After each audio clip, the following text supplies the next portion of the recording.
They made him stand and explain a math problem no one had solved in 30 years, on the spot in front of 300 students. He broke it down in minutes.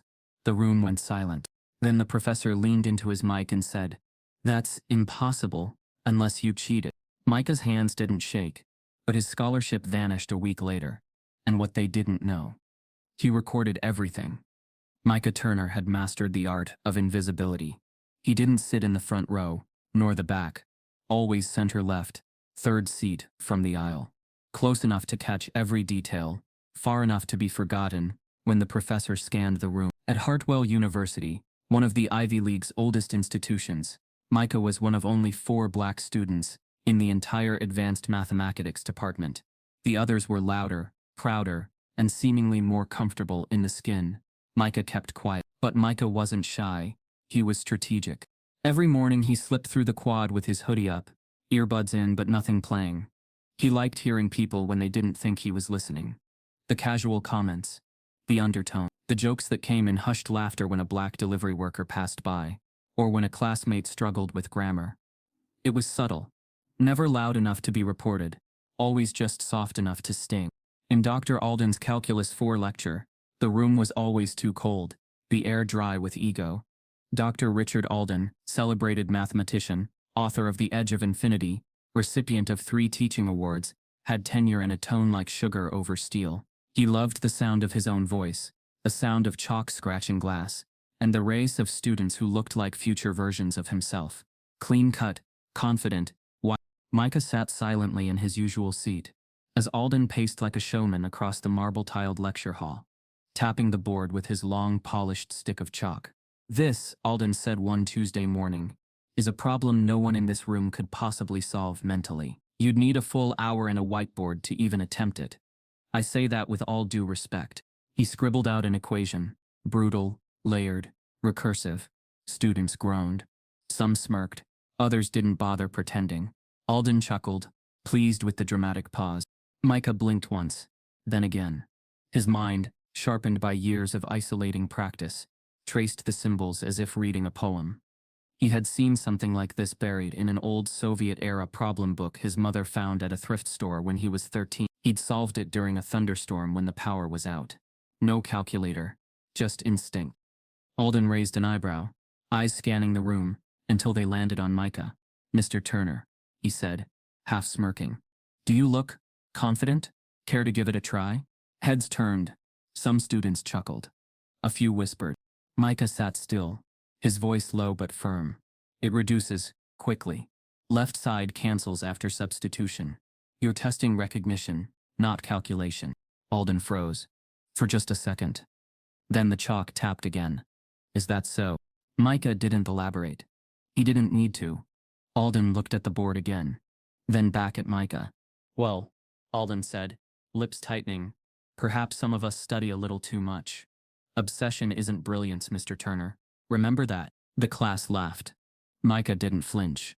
That's how it always was. If he solved something fast, it was obsession. If another student solved it fast, it was genius. When he wrote clean, organized proofs, professors called it unexpectedly clear. When others did, it was textbook excellence. In study groups, Micah was either overlooked or overburdened, expected to check the math but never credited.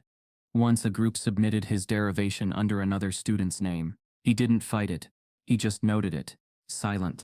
It wasn't the kind of racism that trended on hashtags. It was colder, sharper, like frostbite. You don't notice it's killing you until it's deep in your skin. Dr. Alden's classes were unforgiving. He never yelled. That wasn't his style. Instead, he used charm as a weapon. "I treat all my students equally," he once said in a faculty roundtable. "But I can't pretend all of them come equally prepared." No one challenged that. Not publicly. Not at Hartwell. The Thursday after the mental equation incident, Micah arrived early, as always. The board was clean, the air humming with fluorescent lights. Dr. Alden entered exactly 3 minutes before class began, his steps echoing. He approached Micah directly. "Unusual." "I've been thinking," Alden said, tone even. "You seem quite the autodidact. So let's give you the stage." Micah looked up, alert. "Stage?" Alden smiled, thin and rehearsed. "Next Friday. You'll take 10 minutes at the start of lecture. Present a solution to the k-vector reduction theorem as applied to nonlinear partials. Live. In front of your peers. Micah blinked once. That's not in the syllabus. Precisely, Alden said, already turning. Neither was arrogance. The room began to fill behind him. Micah sat still. His heartbeat was steady, but his mind spun through scenarios. The k-vector reduction was famously unstable in live derivation. Even a slight misstep could collapse a line of logic. Few dared to do it unrehearsed, let alone on a blackboard, in front of 300 people, with Alden watching like a vulture. And yet, deep down, something stirred. A quiet storm building behind Micah's eyes. They thought he was invisible, unremarkable. They thought the quiet meant weak. He reached into his backpack, pulled out his old composition notebook, the one with his mom's handwritten quote inside the cover. They'll try to break you without touching you. Let your brilliance be the bruise they can't ignore. He closed the notebook slowly. His jaw clenched. He would speak, but not with words.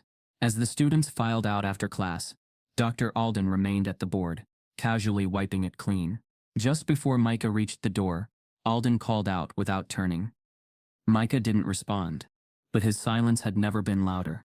Micah didn't sleep that first night, not because he was afraid. Fear required clarity, and he was still stuck in disbelief.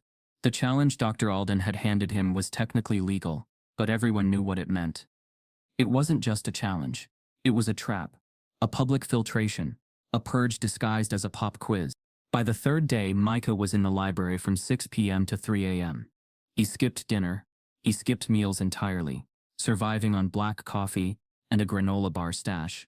His mother had mailed him last semester. His hands began to shake, not from fear but from sheer velocity of thought. He watched archived lectures from MIT, Stanford, Cambridge. He read obscure forums where grad students debated the utility of iterative reductions. He traced Alden's career backwards, pulling old theses he'd advised, and noted a pattern. Students of color rarely finished under him. Some dropped out after their junior year. Others transferred. Their names vanished quietly. But Alden's favorites, white, loud, aggressive, always got recommendation letters, always landed internships, always got quoted. It was during a midnight session in the study lounge, under flickering fluorescent lights, when Micah remembered something from home. Something that felt like a whisper from another life. He was 14, barefoot, sitting cross-legged on his bedroom floor in Atlanta. His mom, Ms. Lorraine Turner, stood over him holding two envelopes. One was his middle school math award. The other was a letter from the district office about under-enrollment in the gifted program. They'd said they were re-evaluating qualifications. She didn't cry. She didn't yell. She'd simply said. Now, sitting in the silence of the Hartwell Library, Micah wrote those words across the top of his notebook page. He underlined it twice. On the sixth night, while attempting to script a clean derivation, Micah stumbled across something odd. The theorem, as presented, had a flaw, not a mistake, but a trick. The version Alden had given him for the presentation was an unsolvable variant. Micah froze. He ran through the steps again. Then again. It was a dead problem. Something designed to collapse in public unless you made a bold assumption or took an unproven shortcut. This was a known tactic in academia. Professors used it to filter unserious candidates, especially those they deemed too quiet, too different, too unpolished. The assumption was that real intellect would intuit the missing link.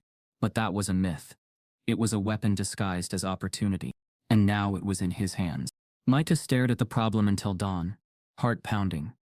If he exposed the flaw during the presentation, he'd be accused of being unprepared or combative. If he inserted the assumption and solved it, Alden could claim he used an unapproved shortcut. Either way, he would lose the room and the watching faculty. Micah had a choice: play the game and lose quietly, or risk everything on principle. That night he walked past his dorm, down to the old gym parking lot, and called his mom. She answered after 2 rings.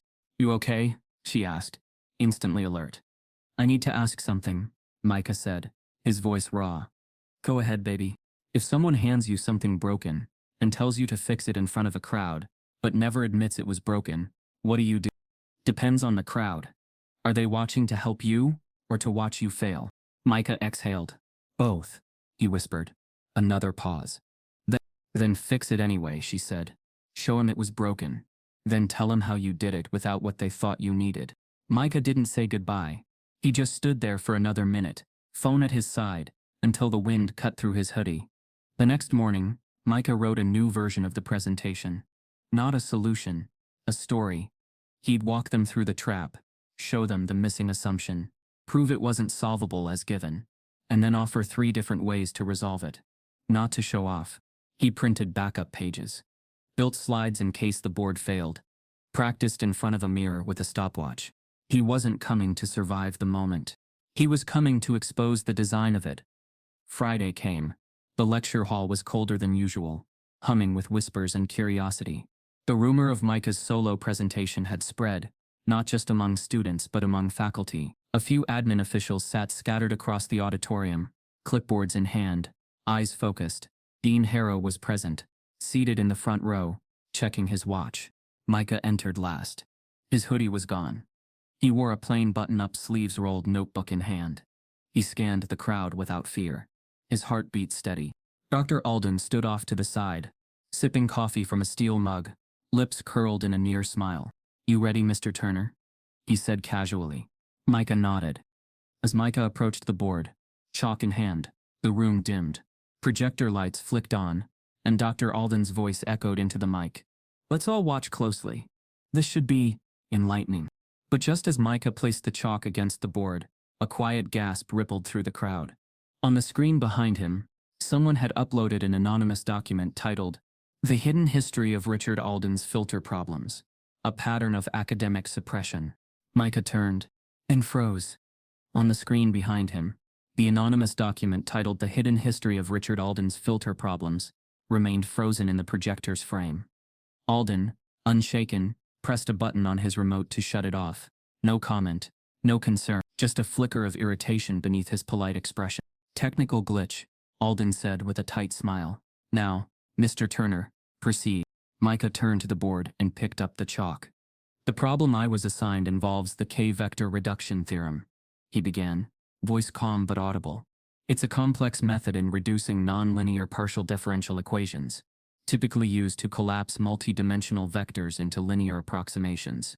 He paused, writing out the original problem in clean, measured lines. "There's one problem," he continued.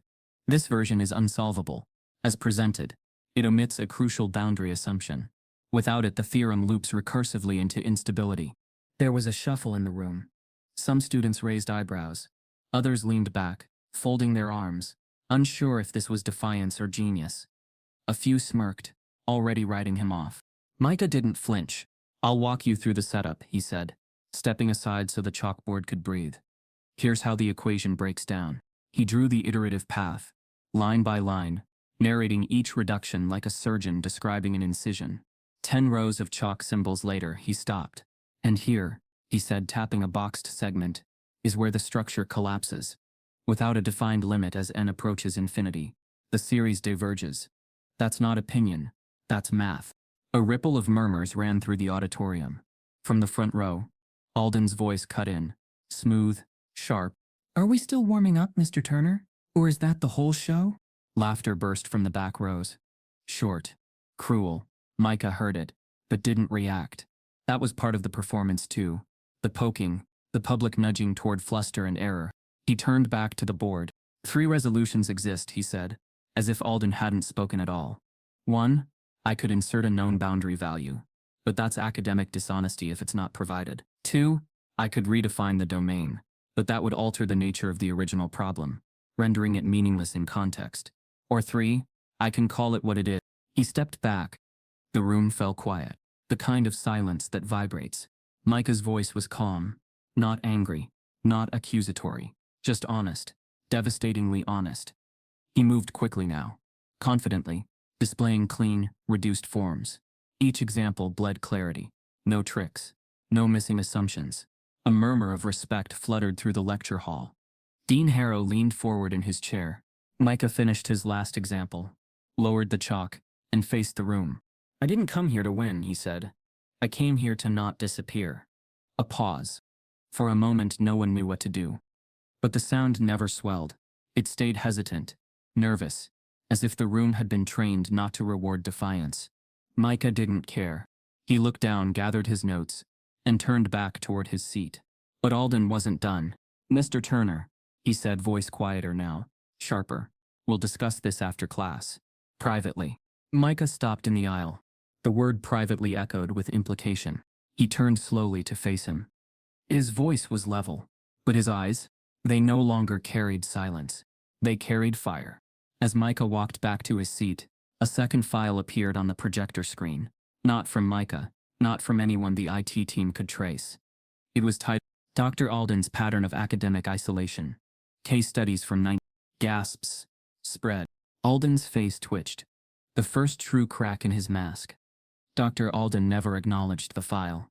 He simply closed his laptop with a snap, thanked the class with forced calm, and walked out.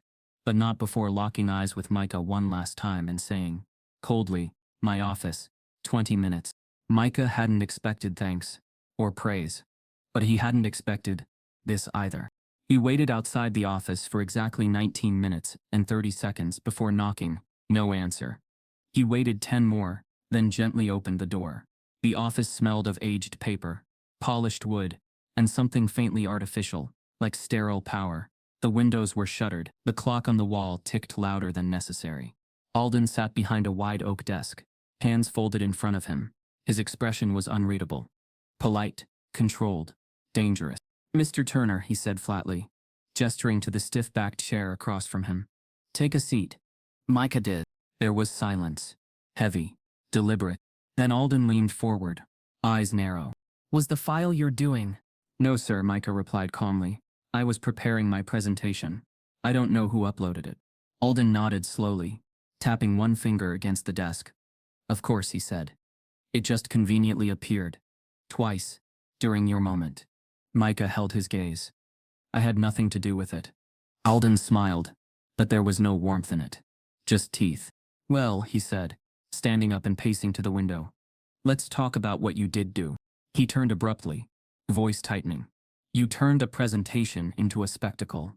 You hijacked my lecture, challenged my assignment in front of the dean, and implied very publicly that I had malicious intent." Micah didn't speak. "You inserted yourself into the center of attention in a way that was performative, dramatic, frankly unnecessary." "I answered the question as best I could," Micah said carefully. "I clarified the structure, offered alternatives. I didn't attack you, but you undermined me," Alden snapped. "And worse, you did it without understanding the consequences." Alden returned to his seat.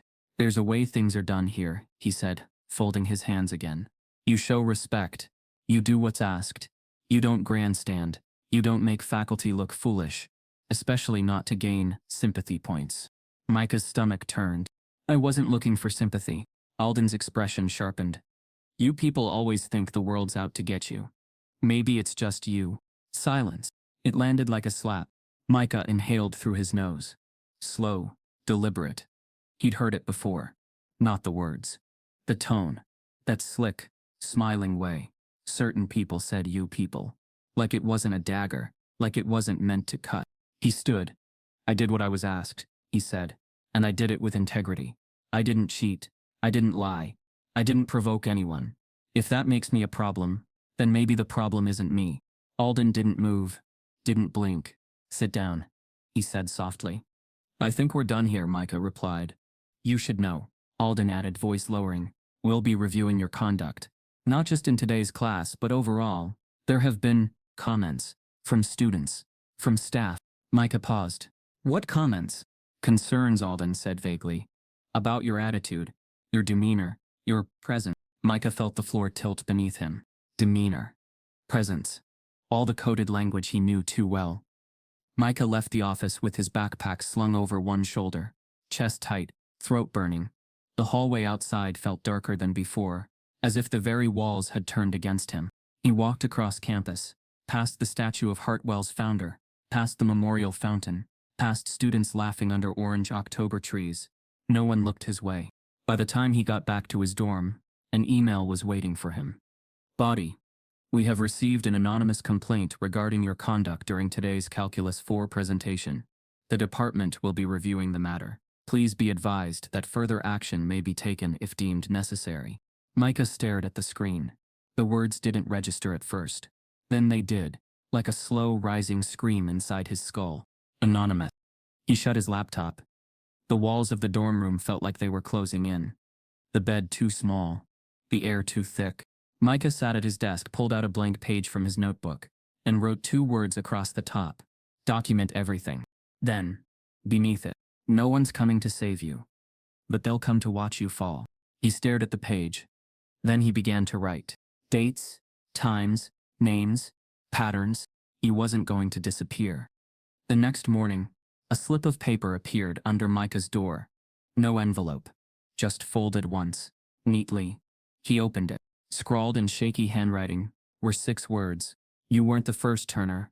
Watch. Micah kept the slip of paper folded inside his notebook, right between the page labeled documentation log and the one where he had outlined Alden's flawed theorem. He read it every morning. You weren't the first, Turner. Watch. By the end of the week, something began to shift. It wasn't loud.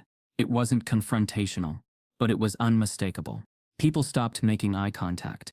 Micah would walk into the advanced math lab, laptop in hand, ready to continue his work on a student-led research project he'd been invited to 3 months earlier. At first, the room buzzed with ideas. The team of 4 had been building a new compression algorithm for real-time analytics. It was niche but promising. Now, when Micah arrived, the conversation paused. One of the team members, Kevin, always quick with a casual yo, suddenly became silent. The others exchanged glances, awkward and calculated. Micah sat down, opened his laptop, waited for someone to loop him in. No one did. After 20 minutes of trying to interject into the group's discussion, all of which now centered on ideas he hadn't been briefed on, Micah quietly closed his computer. Did I miss a planning session? He asked, carefully. Kevin cleared his throat. Yeah, kind of. We, met last weekend, decided to go in a slightly different direction. Micah frowned. I didn't get an invite. Another teammate, a girl named Hannah, added, Yeah, we thought it'd be more efficient to keep the team tight right now. You've got a lot going on, right? Micah stared at her. What do you mean? She looked away. Just everything. We just didn't want to add pressure. No shade. No shade. That phrase echoed like a slap disguised as a whisper. Micah nodded once, closed his laptop, walked out. They hadn't removed him from the project. Not officially. That would require documentation, an email, something concrete. Instead, they made the air too thin for him to breathe in the room. Subtraction by atmosphere. That night, he emailed Dr. Braxton, the faculty sponsor for the project, requesting clarification. No reply. Still nothing. When he emailed his calculus TA about a homework question, the response was curt and delayed. Just one sentence, refer to the syllabus. He'd used the same polite tone he always used. There was no reason to be shut down like that. He emailed again. Nothing. By the second week, it was undeniable. His inbox had gone quiet. Emails once answered within hours now floated unanswered. Faculty who once smiled at him in the hallway now looked past him like he was part of the wallpaper. Micah knew what this was. It was a silent smear campaign. Not a full-on character assassination. Those were loud, traceable. This was more insidious. Whispers, doubts, quiet nods between gatekeepers. A shifting of how people felt about him. A recalibration of what they believed he deserved. He heard the first real confirmation from his roommate, Jordan, who came back to the dorm one evening looking different. You good? Micah asked. I heard something, he said, sitting on the edge of his bed. From someone in the dining hall. 2 staff members. They were talking about the math kid. I think they meant you. Micah didn't move. Jordan looked up slowly. One of them said, I don't know why they let scholarship seat fillers into senior seminars anyway. Just ends up like this. Micah froze.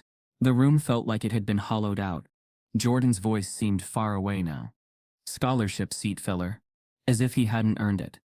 As if being here was a gift, not a transaction of excellence. As if the years of late-night studying, the perfect GPA, the National Math Olympiad medals meant nothing. He didn't speak for a full minute. When he did, it came out soft. Thanks for telling me. Jordan just nodded. The next morning, Micah checked his school financial portal. It was something he did every few weeks, just to make sure tuition, housing, and meal plan disbursements were stable. His scholarship, full ride, merit-based, had always been clearly listed. Now in the financial aid section, a yellow triangle sat beside his award. Status: under performance review. Pending committee evaluation. He blinked twice. Clicked the triangle. As part of an ongoing scholarship integrity check, your academic and behavioral standing is under routine assessment. You will be contacted if any changes occur. Do not contact the office directly. All decisions are final. Micah sat back in his chair. No warning. No context. No appeal. They weren't just isolating him. They were starting to erase him. He opened a new document on his laptop. Added a section to the log titled Scholarship Threat. He screenshotted everything. Copied URLs. Marked the date. He wasn't going to panic. Not yet. Instead, he did what his mother taught him. Gather receipts before you respond. The world didn't believe pain, unless it came with timestamps. But deep down, even Micah felt it. Something inside him was shifting. A quiet fury, a slow unraveling of the belief that he could win by just being excellent. They were never going to let excellence be enough. That evening, a new email landed in Micah's inbox. Not from a school account, but a private address. Subject line: he did the same thing to me. Attached a folder labeled Proof Alden. Micah sat frozen in his desk chair, eyes locked on the subject line. He did the same thing to me. He clicked the folder labeled Proof Alden, hands slightly trembling, heart steadying itself against what he already suspected, not because he wanted to, but because the truth had begun to take shape long before now. The folder contained a PDF, scanned emails, annotated grade reports, and a formal complaint dated 12 years earlier from a student named Xavier Powell. Micah skimmed the pages, each one more damning than the last.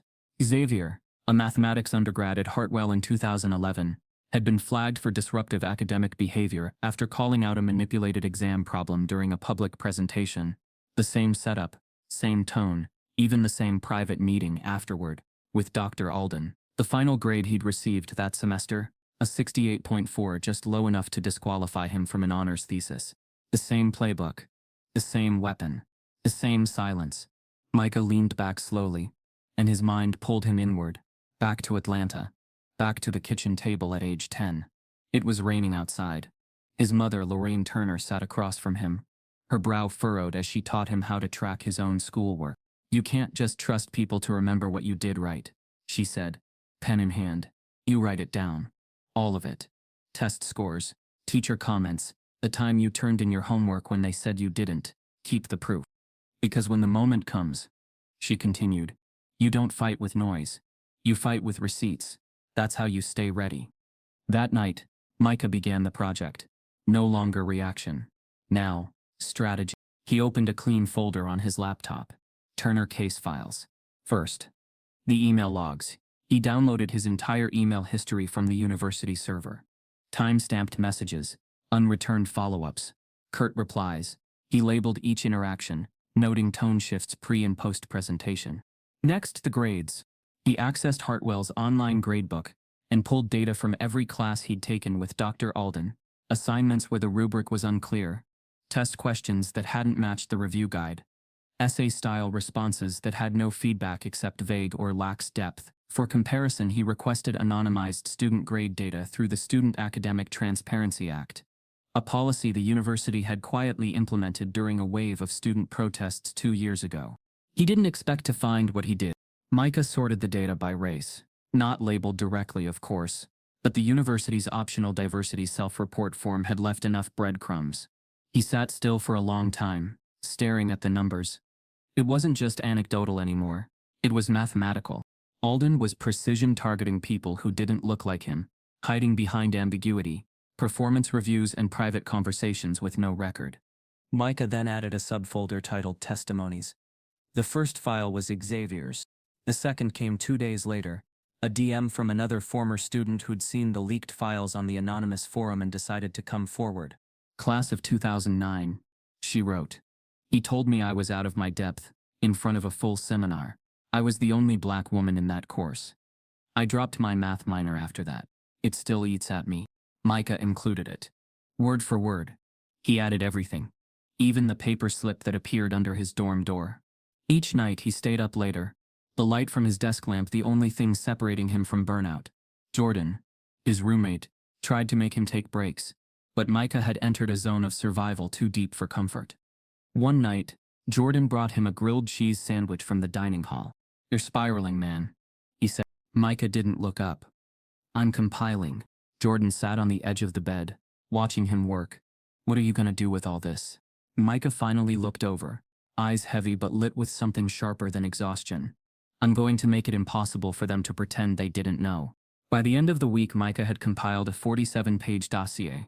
He titled it, "Documented Patterns of Bias, a Case Against Dr. Richard Alden." It included grade distributions across racial lines, discrepancies in project and participation scores, testimonies from former students, copies of unread emails, and denied responses, the altered problem he'd been assigned, a log of departmental behavior post-presentation, screenshots of the scholarship review status update. The final page was just one sentence. "How many more of us have to be silent for this to stay normal?" He printed 5 copies, bound them with clear covers, and slid them into padded envelopes. One for the Academic Integrity Committee, one for the Board of Trustees Ethics Subdivision, and one, sealed, unsigned, for Alden himself. He dropped them off by hand, no ceremony, just quiet, methodical presence. As he walked away from the last office, a late autumn wind cut across the courtyard. Trees shook, leaves tumbled in chaotic spirals. Micah felt something inside him shift again. Not relief, not vengeance, just gravity, the weight of proof. He pulled out his phone and stared at the last remaining name on his list. Someone he hadn't contacted yet. The University Legal Aid Office. He hesitated, then tapped the call icon. A woman answered. "University Legal Affairs." Micah's voice was clear. "My name is Micah Turner. I'm a student. I need to report a pattern of racial discrimination, backed by evidence." That afternoon, as Micah returned to his dorm, an envelope waited for him at the front desk. No return address. Inside, a single sheet of paper. "Withdraw your complaint before this escalates. Last warning." The envelope with the typed threat remained on Micah's desk, unopened again, but never out of sight. No signature, no logo, just one line. "Withdraw your complaint before this escalates. Last warning." He didn't flinch when he read it, but he didn't sleep either. The next morning, the summons arrived. An official email from the Office of Academic Review. Subject line sterile and calculated. "Notice of review hearing, academic conduct and faculty relations." The hearing was scheduled for Friday morning at 10:01 a.m. in room B304 of the administration building. "Closed session," the email said. "Attendees selected at discretion of the board." Micah arrived early. He wore a pressed navy shirt, no tie. His mother had always said, "Dress like they expect you to beg, and then don't." He carried a black folder under his arm. Inside, every page of the dossier he had submitted, plus fresh copies of 2 new testimonies that had come in the night before. As he waited outside the room, he could hear them murmuring. The panel. He counted 5 voices. The room was as sterile as the email. Linoleum floors, long rectangular table, 5 chairs filled, 3 men, 2 women, all white, all tenured. At the far end, seated with the natural ease of someone who had done this before, was Dr. Richard Alden. Micah paused only briefly before taking his seat across from the panel. No one offered him water. No one said welcome. Dean Harrow, acting chair, cleared his throat. "Mr. Turner," he began. "This meeting is to review a series of allegations made against Professor Alden, and your conduct following those allegations. We'll proceed with objectivity and adherence to university policy. Do you understand?" Micah nodded. "Yes, sir." "Very well. Present your case." Micah opened the folder. He began with the numbers, the patterns of grading disparities, laid out line by line. He showed the statistical analysis, cross-referenced with anonymous race data and timeline markers. Then the emails, unanswered threads, tonal shifts, evidence of internal silencing. He didn't raise his voice. Just fact. Just structure. He showed the anonymous testimonies, the exact problem Alden had given him to present, annotated with academic commentary showing its unethical structure. Then he played a 5-second clip from the anonymous file leak, where Alden was caught in an older recording saying to another professor, "Sometimes you give them enough rope, the ones who don't belong will hang themselves." Micah paused. "Them," he said. He meant students like me. Dean Harrow said nothing. None of them did. Then came the questions. Not for Alden, for Micah. How do we know these testimonies are authentic? Couldn't grade disparities be due to preparation levels? Why didn't you bring these concerns forward sooner? Micah kept calm. Because I was trying to survive your system while trusting it. The woman seated 2 chairs down, Provost Langley, leaned toward her mic. You're very articulate, Mr. Turner, she said, voice soft but sharp. Perhaps too articulate to be telling the whole truth. The sentence sat in the air like a slow slap. Micah blinked. Alden smiled. Not wide. Just enough. The hearing went on for another 25 minutes. More questions. More data dismissed as anecdotal. Then Alden spoke. Finally. I have nothing personal against Mr. Turner, he said smoothly. But I won't apologize for having high standards. I treat every student equally. Micah didn't look at him. He kept his eyes on the table. When it ended, Dean Harrow folded his hands and announced, the committee finds no substantiated evidence of academic misconduct or systemic bias on the part of Dr. Alden. This matter is considered closed. Micah's hands tightened around the edge of his folder, but his face didn't move. The moment they stood, he stood too. Thank you for your time, he said. He walked out without looking back. But what the committee didn't know, what Alden didn't see, was that Micah had come prepared. Just before entering, he had slipped a small legal audio recorder into the pocket of his folder. Because he knew, because his mother had taught him. When the door shut behind him, he walked across campus slowly, stepped into the first quiet corner of the library, and plugged in his headphones. He hit play, and there it was. Every whisper, every biased question, every pause when they chose not to address Alden directly. The clipped, offhand remark from Provost Langley. He's too articulate to be telling the whole truth. He rewound it 3 times, then saved it, then uploaded a copy to a private drive, then opened a new folder. Phase 2 external leverage. He wasn't done. Not even close. That night, as Micah sat alone in the dorm, a new email landed. This one from a university staff account. Subject line urgent. You are in violation of university recording policy. Inside, we have reason to believe you recorded the internal review hearing without consent. This constitutes a breach of university ethics. Your case will now be escalated to the Student Judiciary Board. Micah stared at the screen. They were coming for him. Again. But this time, he had more than evidence. He had momentum. Micah didn't upload the file out of rage. He uploaded it out of exhaustion. The audio recording, 42 minutes of clipped voices, veiled jabs, and the unmistakable line, "He's too articulate to be telling the whole truth," sat like a loaded match in a quiet folder on his laptop for days. He hadn't known when, or even if, he'd release it. But after the cease and desist letter, after the scholarship freeze, after the threats that came disguised as policy, he'd had enough. He uploaded it at 3:12 a.m., anonymous file-sharing site. VPN on. Metadata scrubbed. He titled it simply, "This is how silence sounds." Then he dropped the link into a private Discord server made up of underrepresented STEM students across elite universities. He added one line. You asked what it looks like. Here's what it sounds like. By morning, the file had 800 downloads. By lunchtime, it had reached 10,000. By the end of the day, Let Micah Speak was trending on Twitter. By the end of the week, the world knew his name, even if he hadn't yet attached it to the recording. The hashtags multiplied like sparks off dry kindling. Calculus color line. Speak your proof. Turner True. Within 48 hours, digital flyers flooded social media feeds. One poster showed a grayscale sketch of a chalkboard with a silhouette of a black student erasing Alden's name from the corner. Another flyer read, "They gave him silence. He gave them math." Across campus, students staged walkouts during lectures. Others taped printouts of the hearing transcript across the doors of faculty buildings, highlighting every evasive question, every coded accusation. The university issued a carefully crafted "We are listening" statement. But no one was listening to them anymore. They were listening to Micah. Despite his anonymity, students figured it out. It wasn't hard. Hartwell's halls had long memories, and those who'd watched Micah stand at that chalkboard calm, brilliant, alone, had seen something they wouldn't forget. Soon, the email inbox he'd created under a pseudonym flooded with messages. One stood out. It was from a black alum. Class of Micah. I didn't know your name until today, but I know your story. Because 20 years ago, Alden did the same thing to me. He gave me a problem designed to collapse, He said my reasoning was too emotional. When I complained, I was mentally unstable. I dropped out. I changed major. I thought I failed. You just showed me it wasn't me. Same phrases, same pattern, same silence. Micah read it in a haze, blinking against the sting in his eyes. This wasn't about just him anymore. It never had been. Still, Micah stayed quiet. Not silent. Strategic. He hadn't spoken to the press. Not yet.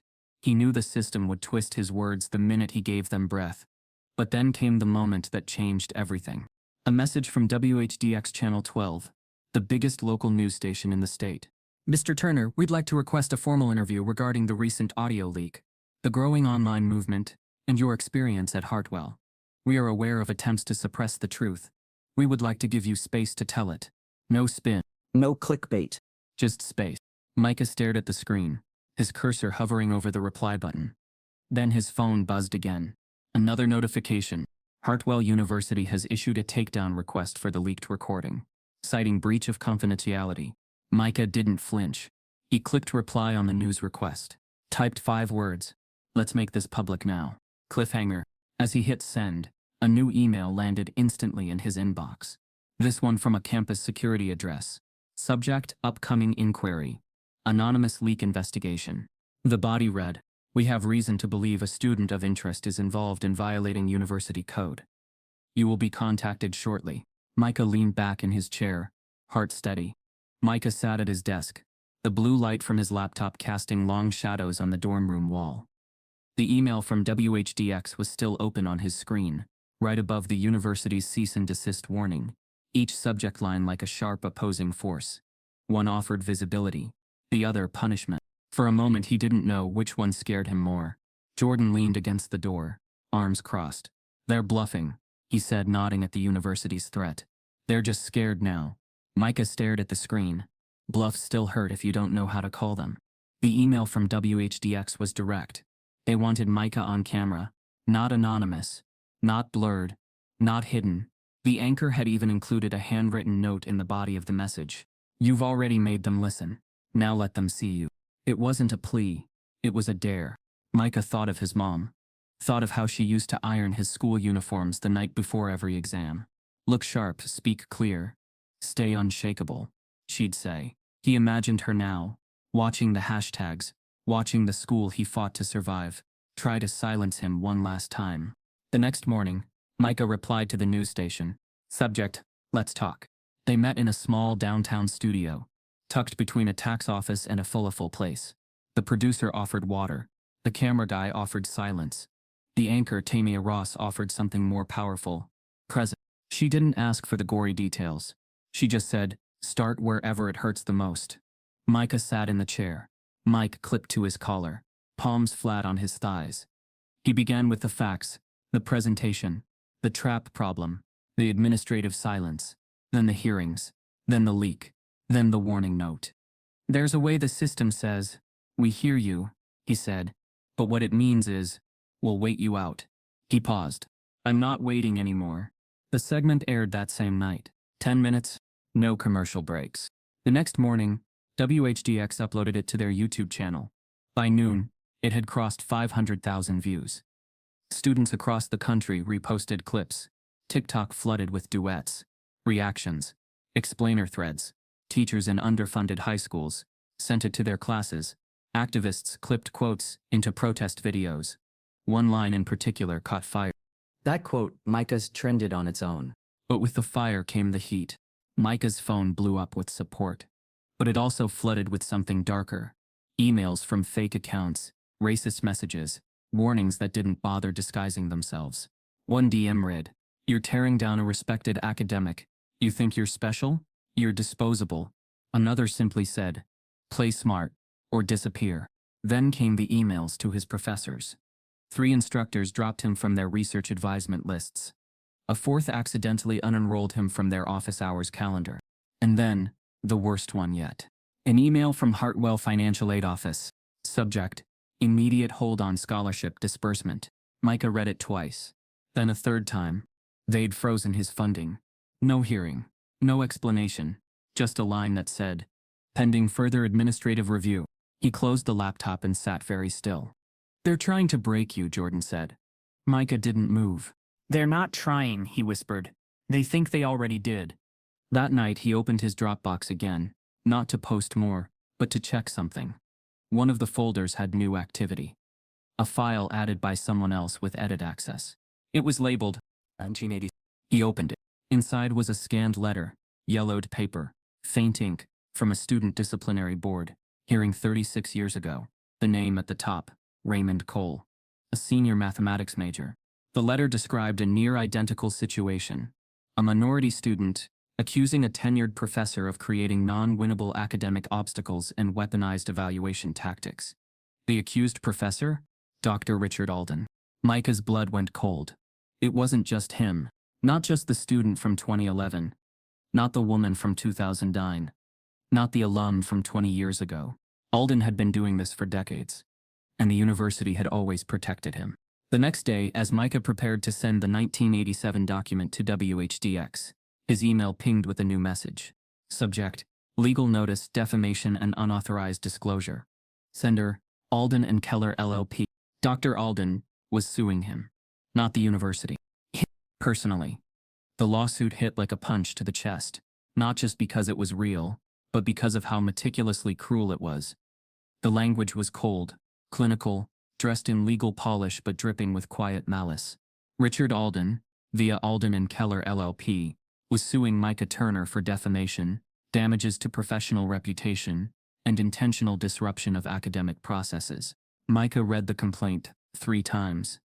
It used phrases like malicious misrepresentation and reckless public dissemination. Every quote he'd given, every leaked file, every protest chant that had gone viral. They were all cited like evidence of violence. It was a strategy, and Micah could see it clearly. Bury him in process. Choke him in paperwork. Drag him through a court of law where his word would once again be measured by systems that were never built for him. "They're trying to drown you in legal fees," he said. "This isn't about winning. It's about shutting you up." Micah nodded slowly. "And making an example out of me." He thought of his mom, of the savings she scraped together to get him through that first year, of how she called every Sunday like clockwork. He hadn't told her yet. He didn't know how to. Instead, he reached out to a local civil rights firm, Langston, Price and Bell. They had taken on landmark discrimination cases before. He sent the entire file, every recording, every email, every message, every data set. They replied within 6 hours. The senior partner, Valerie Bell, requested a Zoom call the next morning. When her face appeared on the screen, she didn't smile. "Micah," she said, voice low and resolute. "I've seen this before. Different face, different decade, same game. You're not just in a fight, you're in a message war, and they're betting you can't afford the next chapter." Micah leaned forward. "Can you help?" Valerie didn't hesitate. "We'll represent you. No fee. Pro bono. But this won't be short. It won't be quiet. And it won't be safe." Micah exhaled. Nothing has been. The legal battle sparked another wave of media attention. National news outlets picked it up. Panels debated whether the suit was an attempt to silence a whistleblower or a rightful defense by a wronged educator.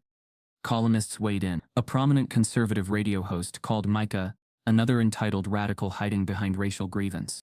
But the students? They saw the playbook unfolding, and they fought back. Students protested outside the courthouse during the preliminary hearing. Posters showed Micah with a blindfold over his eyes. Below him, a gavel wrapped in ivy. On the courtroom steps, Valerie Bell spoke to cameras. "This lawsuit is not about truth, it's about fear. And fear does not stand when met with facts." Inside, the proceedings began. Alden sat flanked by 2 attorneys, dressed immaculately in a dark navy suit and signature bow tie. He didn't glance at Micah, didn't blink when the judge read out the charges. Micah, in a gray blazer borrowed from Jordan's cousin, stood taller than he thought he could. Valerie opened their argument with a calm fire. "The plaintiff accuses Mr. Turner of defamation," she said, "but fails to mention that the so-called damaging claims are backed by data, internal documents, witness accounts, and audio recordings, none of which the plaintiff has refuted. What he wants is silence. What he fears is sunlight." Over the course of 2 days, Valerie walked the court through Micah's evidence.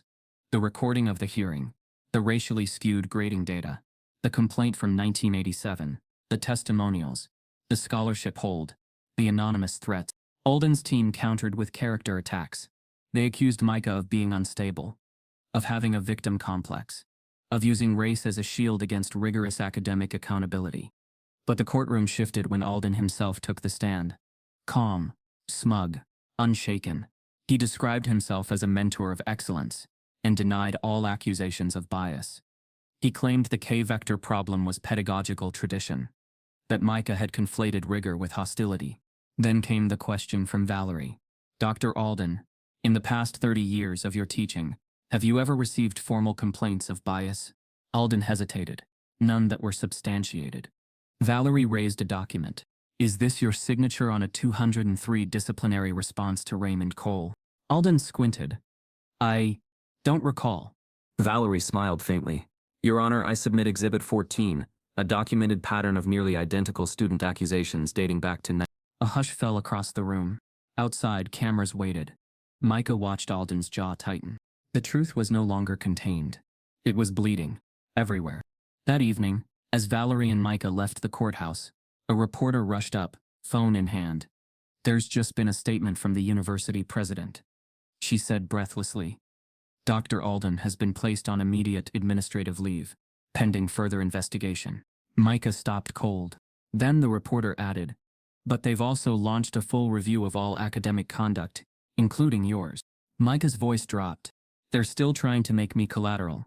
The offer came on a sleek, embossed letterhead, the kind of paper that felt like it cost more than Micah's weekly food budget. The letter from a well-known Silicon Valley tech firm praised Micah for his academic resilience, his public courage, and his impressive command of technical logic under social scrutiny.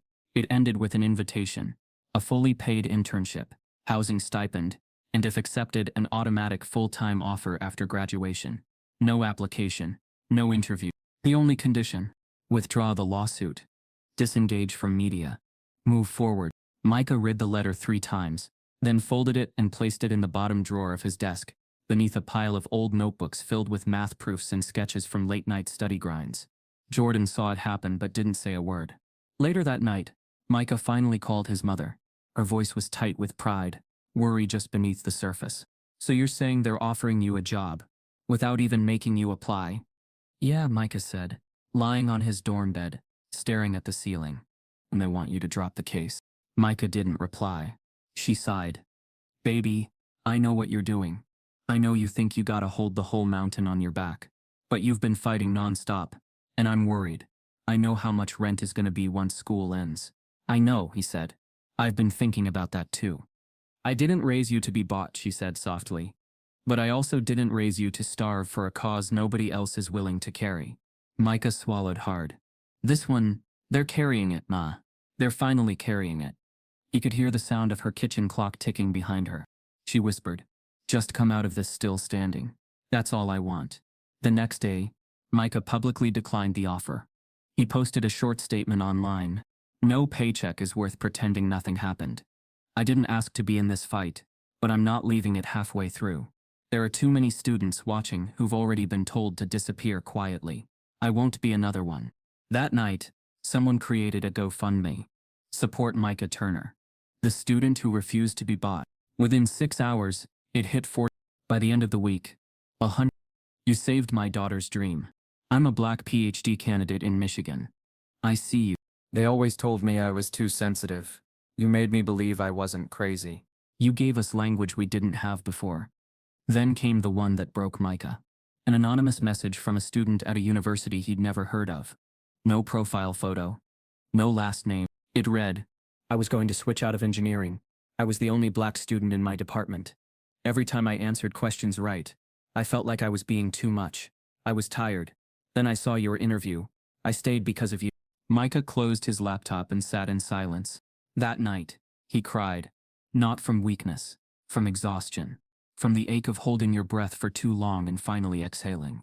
The lawsuit continued, slowly. Valerie Bell prepared depositions. The university tried to distance itself from Alden, painting him as a rogue element.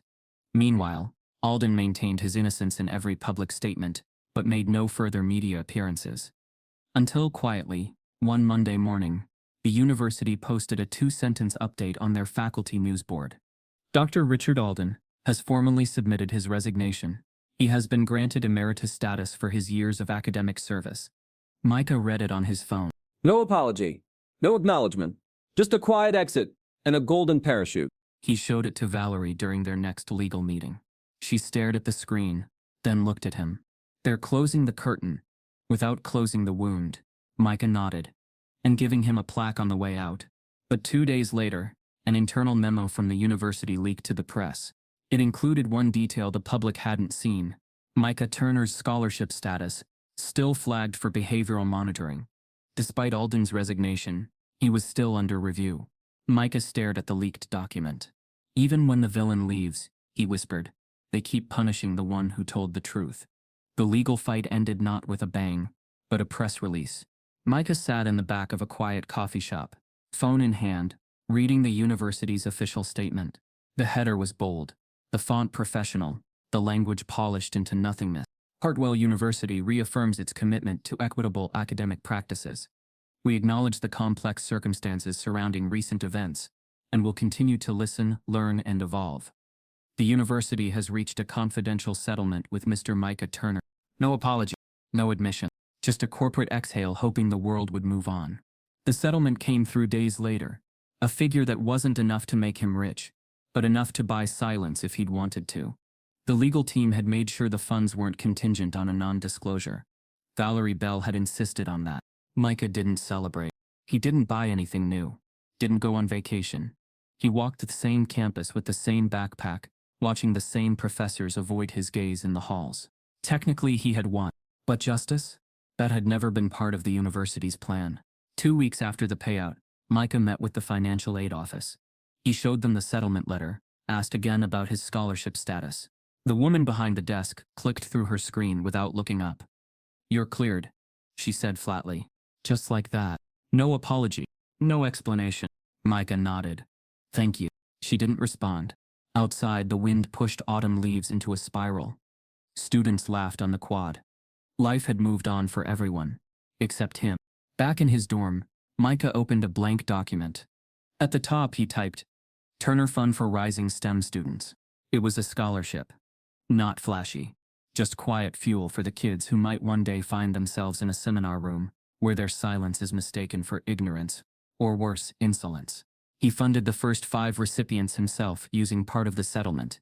Each award came with no essay, no recommendation requirement, no GPA gatekeeping. Just a question. What would you build if nobody tried to break you first? When he told his mom, she laughed at first, then went quiet. You really did it, she said over the phone. I didn't win, Ma, he replied. I just didn't lose. She exhaled. You were never playing their game anyway. Later that week, Micah received a package in the mail. No return address, just a handwritten note inside. I wanted to leave something before I retired. You turned a trap into a blueprint. Thank you. Inside was an original annotated copy of Alden's 1987 publication. The one he had weaponized against a student long forgotten. Micah placed it in a drawer and locked it away. He didn't need to burn it. He'd already built something better. 1 month later, the university erected a new diversity banner across the front lawn. Micah walked past it on the way to his final calculus review session. The irony wasn't lost on him. After class, as students filtered out, a middle-aged man in a crisp blazer approached him, polished but not overdone. Soft voice, clear eyes. You're Micah Turner, right? Micah nodded cautiously. Dr. Samuels, Department of Applied Mathematics, Middleton College. Micah raised an eyebrow. Okay. Dr. Samuels smiled. Then following everything. The case. The speech. The fun. Micah waited. You ever think about teaching? He asked. Micah opened his mouth to respond, but before he could, his phone buzzed. A new email. Subject, speaking request, National Science Equity Conference, Washington, D.C. Micah looked up. The door wasn't just opening. They were finally asking him to hold the key. Micah Turner's first day at East Monroe University didn't begin with applause or recognition. It began with a late bus, a worn-out blackboard, and a classroom full of students who'd seen enough brilliance wasted to know better than to be impressed too quickly. And that's exactly how he wanted it. The invitation came from Dr. Clara Nesbitt, a longtime department head at the historically black college in Georgia. She had watched the Hartwell saga unfold quietly from the sidelines. taking notes. When Micah launched the Lorraine Turner STEM Award, she sent him an email with one line. "Wanna come teach the class they never let you finish?" It wasn't just math. It was called Calculus Ethics. A new pilot course, offered once a week. Part technical, part testimonial. Micah wrote the syllabus himself. Each unit started with a hard equation, but ended in a harder question. Who decides whose logic is valid? His students were mostly juniors and seniors. Future engineers, data analysts, PhDs in the making. They knew calculus, but no one had ever asked them how racism could hide inside a function, how systems could code discrimination in the guise of objectivity. Micah didn't bring slides. He brought stories. He told them about the dead problem he was assigned, about the hearing, the laughter in the lecture hall, the silent smear, the lawsuit, the so-called settlement. "This equation looks neutral," he'd say, "but who gets tested on it? Who gets taught how to solve it, versus just evaluated for not knowing already?" The room would go still. Micah pushed them further. He had students reconstruct unfair rubrics, role-play biased office hour interactions, analyze real data from past STEM departments across the country. He didn't want them to just learn math. He wanted them to survive it. Students began staying after class, bringing their own stories. A young woman named Celeste, a math major from Baton Rouge, lingered after a late session one evening. Her voice was barely above a whisper. "I used to sit in the back and never ask anything," she said. "I thought if I made myself small enough, I could get through without being a target." Micah looked at her. "And now," she exhaled, "now I want to sit in the front and ask them why their assumptions are wrong." Micah smiled. "Good. Just don't forget to bring your proof." Every week more students signed up. By mid-semester, Calculus Ethics was the most talked about course on campus. It wasn't because of the math. It was because Micah had made the classroom feel like something rare, safe.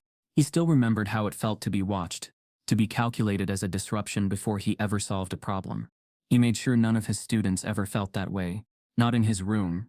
Dr. Nesbitt watched quietly from her office window. One evening as students gathered around Micah after class. "You're doing more than teaching," she told him later. "You're undoing damage." He paused. "I'm just telling the truth," he said. She smiled. "That's what they're afraid of." One evening, Micah received a small envelope slipped under his office door. Inside, a typed invitation with an embossed letterhead. "Hartwell University invites Micah Turner to participate in our upcoming Ivy League Racial Equity Initiative as a consulting voice on STEM policy reform."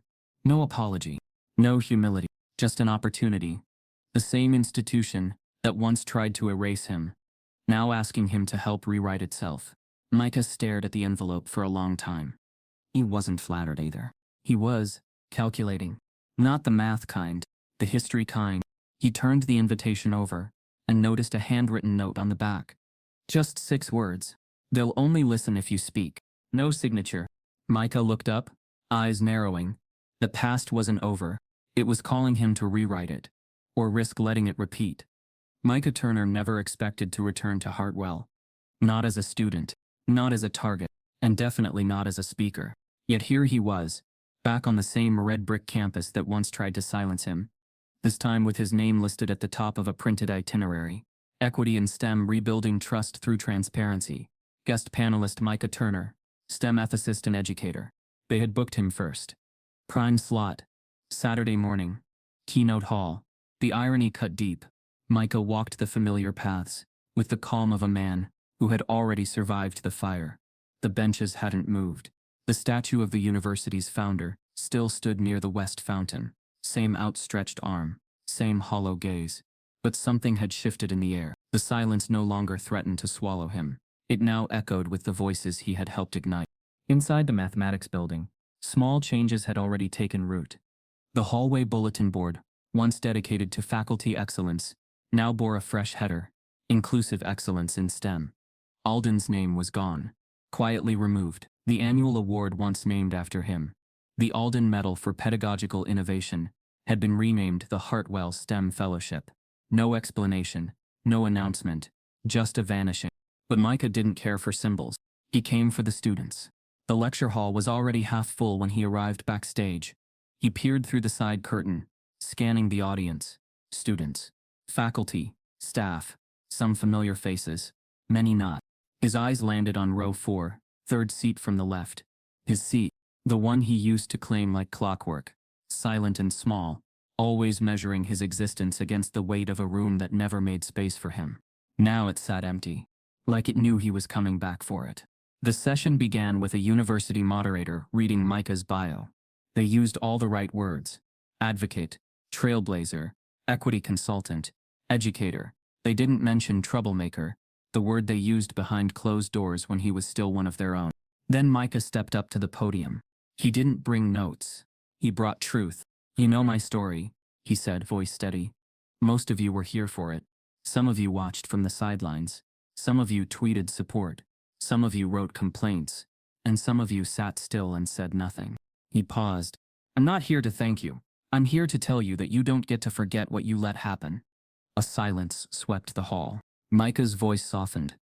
He told them about East Monroe, about calculus ethics, about Celeste and the scholarship and the kids who no longer thought they had to shrink themselves to survive STEM. He told them, "I didn't beat the system. I outlasted it. And then I built something it couldn't touch." By the end there was no applause, just breath, held tightly, released slowly. Micah stepped down from the stage, not for ovation, but for clarity. He didn't want to be celebrated. He wanted to be understood. Now students were watching him. Some asked for photos. Others thanked him. A few just nodded quietly as they passed, like they'd just seen a storm leave the room. Then came the soft voice from behind. "Mr. Turner?" Micah turned. A student, freshman, maybe sophomore. Backpack slung low, nervous hands, young, wide-eyed, black. Micah nodded. "Yeah?" The student swallowed. "I just wanted to say, I was here last semester. I heard everything. And I never thought someone like me could, actually." He trailed off. Micah waited. Then the question came. Soft but sharp. Micah didn't answer right away. He looked past the student, down the long hallway toward the door that led to Alden's old office. It was closed now, unlabeled, sealed off like a wound the institution didn't want to admit. Then he looked back. "I did quit," he said softly. 1,000 times in my head. But I kept going because quitting out loud would have meant they were right. The student blinked. "About what?" Micah's jaw tightened. "That I didn't belong here in the first place." The student nodded slowly, shoulders relaxing. Just then, Micah's phone buzzed. A new email notification. Subject: Joint faculty appointment. Princeton and East Monroe. He stared at the screen. 2 schools. 1 legacy. 1 built from resistance. The choice wouldn't just change his future. It could redefine the pipeline forever. Micah Turner's name had once been whispered in back hallways. The quiet kid who got too loud. The one who was difficult.